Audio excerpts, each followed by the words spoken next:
Hello guys, कैसे हो? I hope सब अच्छे होंगे। तो आज मैं आपको जो हमारी सलवार है वो घूम जाती है, चाहे हैवी हो या हल्की हो, मैं उसको आज परफेक्टली तरीके से आपको उसकी जो हम सिलते हैं वो बताऊंगी। किस तरीके से हमने बेल्ट जोड़नी चाहिए और कितने इंच पर हमने बेल्ट डालनी चाहिए, सब बताऊंगी, जिससे कि हमारी सलवार है वो कभी भी नहीं घूमेगी। तो चलिए देखते हैं हम किस तरह से हम इसको करते हैं।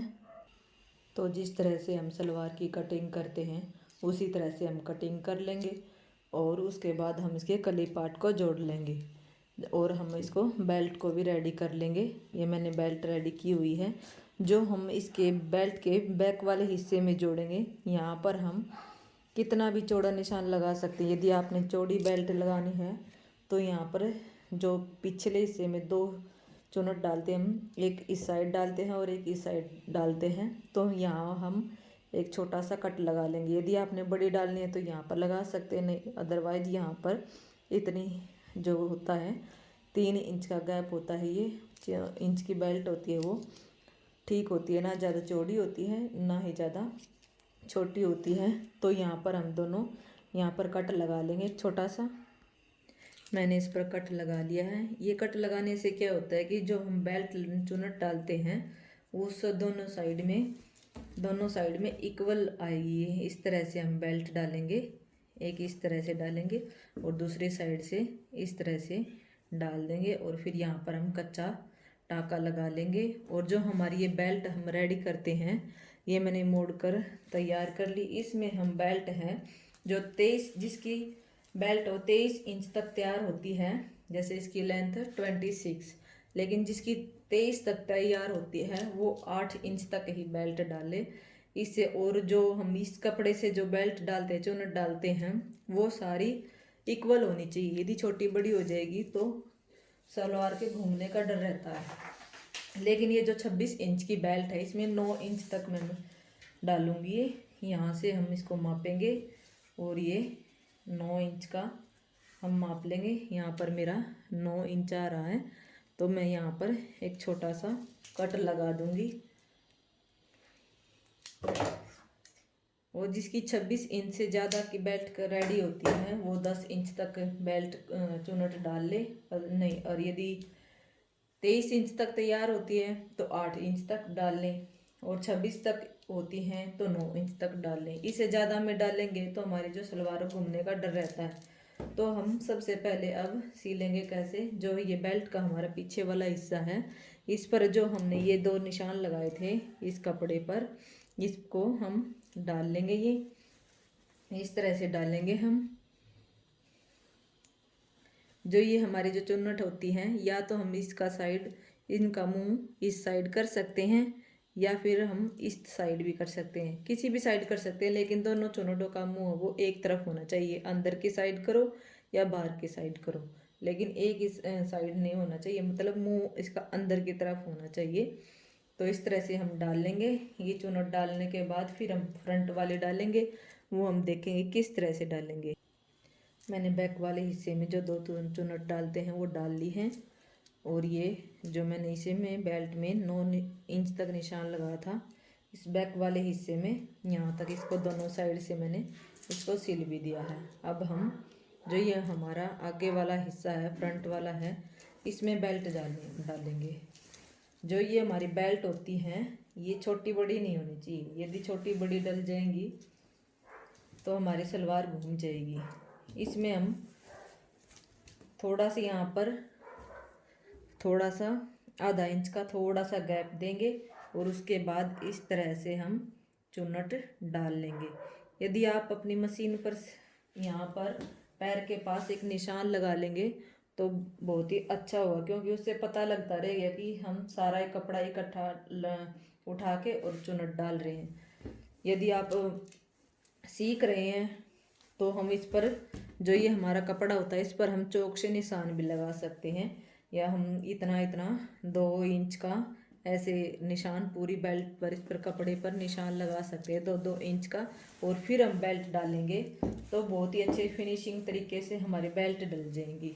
अभी मैं आपको दिखाती हूँ किस तरह से मैं बेल्ट डालती हूँ। मैं जो ये बेल्ट डालती हूँ तो मैं इस साइड से डालना शुरू करती हूँ। जैसे ये इसको यहाँ से मिला के और इस तरह से इसको इस तरह से मैं बेल्ट डालती हूँ। लेकिन बहुत से टेलर होते हैं ये जो जो हम कट लगाते हैं यहाँ से स्टार्ट करते और इस तरह से जाते हैं, लेकिन मैं इस तरह से बेल्ट डालती हूँ यहाँ से इस तरह से। अब हम जो ये आसन और जो ऊपर वाले बेल्ट वाला हिस्सा है इसको सिलाई से सिलाई मिलाएंगे और इक्वल कपड़ा उठाते हुए हम अपनी बेल्ट को डाल लेंगे। मैं जो ये बेल्ट डालती हूँ इस तरह से ही डालती हूँ। इसके ऊपर बेल्ट को रखती हूँ, नीचे कपड़े को रखती हूँ कलियों वाले को, और फिर मैं इसको अंदर के तरफ मुँह करते हुए एक तरफ से ये ऐसे ही बेल्ट डाल लेती हूँ। हमने जितना भी कपड़ा उठाना है इक्वल ही उठाना है। मैं जो मशीन का हमारे छोटा पेचकस होता है उसकी हेल्प से ये चुनट डालती हूँ। इससे मेरे को बहुत ही आसानी से डल जाती हैं। इस तरह से ही हर बेल्ट में हम इक्वल कपड़ा उठाएंगे और इस तरह से हम अपनी चुनट डाल लेंगे। यदि आपसे इस तरह से दोनों एक साथ नहीं सिले जा रहे हैं और इक्वल बेल्ट नहीं डल रही है तो आप पहले नीचे वाले कपड़े पर बेल्ट डाल लें, फिर ही उसके बाद ही ऊपर वाले कपड़े को जोड़ें। यदि किसी से इस तरह से कोई बेल्ट डाल लेता है तो इस तरह से डाल लें, लेकिन हमारी जो बेल्ट डालते हैं वो सारी की सारी एक जैसी होनी चाहिए, छोटी बड़ी नहीं होनी चाहिए। और जो हम निशान लगाते हैं जहाँ तक हमने बेल्ट डालनी होती है वहाँ तक ही डालें, उससे आगे जाएगी तो हमारी सलवार जो है घूम जाती है। उससे जो हमारा पोंचा होता है पीछे जो सिलाई होती है वो आगे आ जाती है घूमकर। इस तरह से इक्वल जो हम डालते हैं ये चुन्नट इक्वल डालने से हमारी जो सलवार है वो कभी भी नहीं घूमेगी, एक जगह पर ही सेट रहेगी, वो अपनी जगह पर सेट रहेगी। इस तरह से हम सारी इक्वल जो बेल्ट हैं वो डाल लेंगे। पहले एक साइड डालेंगे फिर दूसरी साइड डाल लेंगे। बेल्ट डाल के फिर दिखाती है आपको, ये मैंने डाल ली हैं दोनों साइड इक्वल बेल्ट डाली हैं। और इनको हमने काउंट भी कर लेना है, दोनों साइड इक्वल ही होनी चाहिए। और बीच में मैंने ये दोनों साइड आधा आधा इंच कपड़ा भी छोड़ रखा है बेल्ट के बीच में। फिर हमने पोंचे भी बना लेने हैं। फिर जो हम ये पार्ट के साथ हमने कली जोड़ते हैं जो ज्वाइंट आता है इसको हम इस तरह से मिलाएंगे और फिर हम पोंचे को मापेंगे जितना भी हमने रेडी करना है। जैसे मैंने इसमें 6.5 इंच रेडी करना है तो 6.5 इंच पर नीचे मैं निशान लगाऊंगी और पोंचे के ऊपर वाले साइड इसे 1.5 इंच ज़्यादा निशान लगाना है।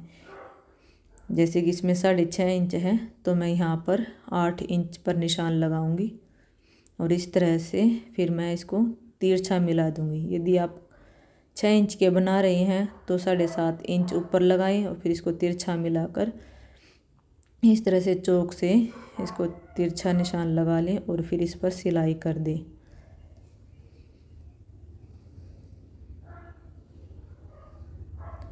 इससे क्या होता है कि जो हम जो ज्वाइंट मिलाते हैं कलियों वाले, इससे जो हमारी जो फिनिशिंग आती है हम सीधा करके देखेंगे तो दोनों साइड इक्वल ही कपड़ा दिखेगा। जो हम अभी मैं आपको दिखाऊंगी पूरी सिलाई लगाने के बाद इस तरह से हम दूसरे पोंचे पर भी इसी तरह से सिलाई लगाएंगे।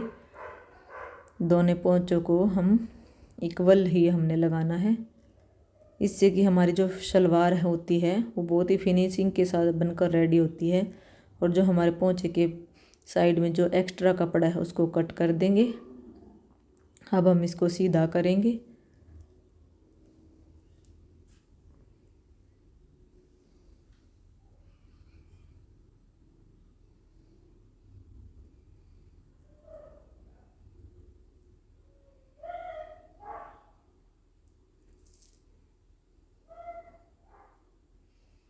सीधा करने के बाद ये आप देखेंगे दोनों साइड इक्वल कपड़ा है।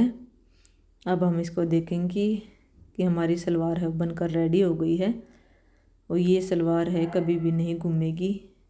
मैंने इसको इस तरह से सिला है, दोनों साइड इक्वल बेल्ट डाल के और नीचे भी जो पोंचे बनाए हैं उसमें भी इक्वल गैप दिया है इससे हमारी जो सलवार है कभी भी नहीं घूमती है।